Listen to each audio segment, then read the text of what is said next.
আব্দুল কাদের জিলানী রাহমাতুল্লাহ আলাইহির জীবনী তালাশ করলে পাওয়া যাচ্ছে তার একজন মুরিদের কাছে এক হিন্দু ব্যক্তি মুরিদ হইছে, মুসলমান হইছে। এই ব্যক্তি বলছে পরিচয় দেওয়া যাবে না, বাপদাদা যেই ধর্ম করছে সেই ধর্মের ভিতরে আছে। গোপনে গোপনে উনি 5 ওয়াক্ত নামাজ পড়তো, সমস্ত মানুষ ঘুমে যাইতো, উনি মালিকের সাথে কালেকশন লাগাইয়া দিত, যেরকম সুবহানাল্লাহ কালেকশন দিত। হঠাৎ করে ব্যক্তি মারা গেছে। সিরুল আসওয়ার মধ্যে লেখেন উনি মারা গেলেন। মারা যাওয়ার পরে হিন্দুদের বিধান হইলে প্রথম চিতা খোলায় নিবে পড়ার জন্য। প্রথম চিতা খোলে যখন নিলেন পড়তে দেখেন লাকড়ি পুরে ছাই হইয়া যাইতেছে, ওই ব্যক্তির একটা পশমও পড়ে না, জোরে কোন সুবহানাল্লাহ। দ্বিতীয় নম্বরে তাদের বিধান দ্বিতীয় চিতা খোলায় নিলেন। দ্বিতীয় চিতা খোলায় যখন নিলেন দেখলেন লাকড়ি পুরে ছাই হয়ে যাচ্ছে, বড় পীরের মুরিদের একটা পশমও পড়তেছে না, জোরে কোন সুবহানাল্লাহ। ওদের বিধান তৃতীয়টায় নাও। তৃতীয় চিতা খোলায় যখন নিলেন, নেওয়ার পরে দেখতেছে একই অবস্থা। 3-4 পরে আর চতুর্থ নেয় না, তারা সাগরের মধ্যে ছেড়ে দিলেন। বড় পীর আব্দুল কাদের জিলানী সে কাশফের মাধ্যমে ওই ব্যক্তির রূহের সাথে কালেকশন দিয়া দিছে, জোরে কোন সুবহানাল্লাহ। ওই ব্যক্তির নদীর ভিতরে যখন ছেড়ে দিলেন, 2 থেকে 3টা কলা গাছের উপাকে তারে বেঁধে শাড়ি পরাইয়া সুন্দর মতন তারে কলা গাছের উপরে শোয়াইয়া বাবা সাগরের ভিতরে ছেড়ে দিলেন। মদিনার নবী ডাক দিয়া বলে, আব্দুল কাদের, ও বাবা আব্দুল কাদের, তোমারে বলে দেই তোমার মুরিদ সাগর দিয়া বাগদাদ থেকে যাইতেছে।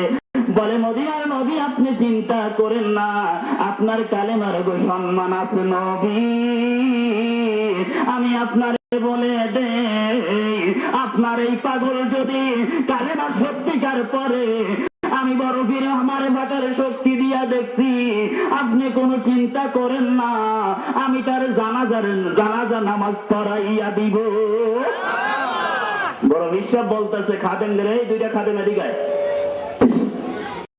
এই তোমরা কাজ করো, সাগরের ভিতর থেকে একটা লাশ যাইতেছে, লাশটারে উঠাই আনো। লাশটা উঠাই আনলেন। কিন্তু সব ঠাকুর খেয়াল করতেছে লাশটা কোন দিকে যাইতেছে। তারে গোসল দিলেন।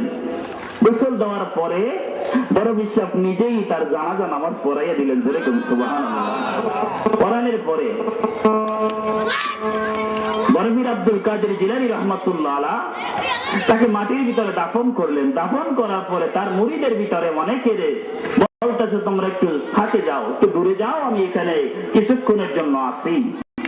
কিছুক্ষণের জন্য সে দাঁড়াইয়া রয়েছে, দেখতে আছে তার মুরিদের কাছে মুনকার নাকির আইছে, বলতেছে মান রব্বুকা, তোমার রব কে? বড় বিশ্বাস আব্দুল কাদের জিলানী রাহমাতুল্লাহ আলাইহি তার কবরের সামনে দাঁড়াইয়া রয়েছে। কে জানি বলতেছে, এই মুনকার নাকির ভয় করে না, বাত তো উপরে ভিতর আরাক বাত মুহাম্মাদুর রাসূলুল্লাহ সাল্লাল্লাহু আলাইহি ওয়াসাল্লাম। মুসলমান কে বলছে নবীর উম্মত জাহান্নামে যাবে না, নবীর উম্মত জাহান্নামে কোনদিন যাইতে পারে না, মুনাফিক উম্মত জাহান্নামে যেতে পারে, ঠিক কি না? বড় বিশ্বাস দেখতে আছে, তাকে প্রশ্ন করছে মান রব্বুকা, তোমার রব কে?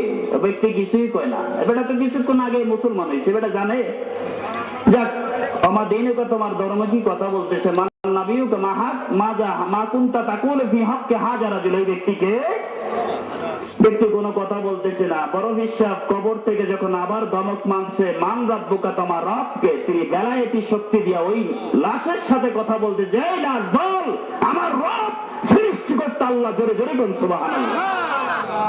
এই কথা যখন বলছে, মুনকার নাকির ফেরেশতা বলে, আল্লাহ ও মাবুদ, কে জানি গায়েবী ভাবে তোমার পরিচয় দিয়া দেয়। আল্লাহ বলে, ও ফেরেশতারা রে, তোমরা তো জানো না ওই কবরের মধ্যে পাঠাইছে মুরিদ গাউসে পাকের উপরে আছে গাউসে পাক, তার সামনে রয়েছে মুহাম্মাদুর রাসূলুল্লাহ সাল্লাল্লাহু আলাইহি ওয়াসাল্লাম। এই নবীর উম্মতের সাথে বেয়াজ্জতি আর করিস না, প্রশ্নের জবাব